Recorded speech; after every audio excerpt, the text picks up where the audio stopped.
Nagpapausok ng kanyang katian. Bagong uso ngayon. Bagong uso. Katian na na inahin din niyo. Gusto niya litsunin. Ganyan siya magpausok na kanyang katian, Ayan.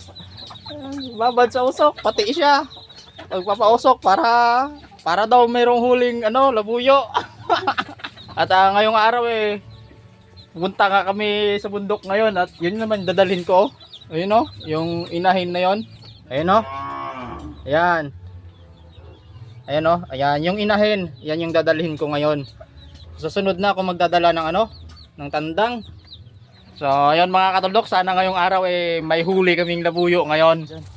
May nadaanan pa kaming bayabas dito habang papunta nga sa bundok. May dyan pa part. 2. Bilog sa babaw. 2 babaw. Daming bayabas mga hinog. Sarap na ito.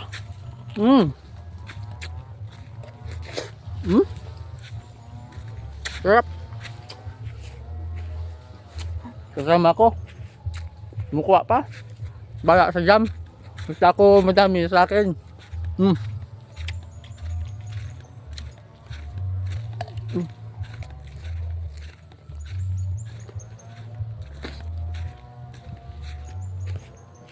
What?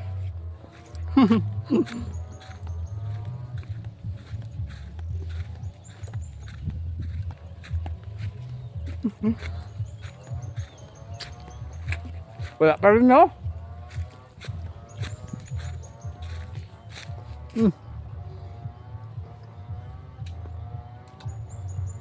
Salamat.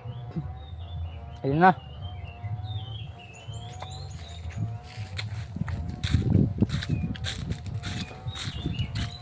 Babaeng labuyo. So sana makahuli ng puging labuyo.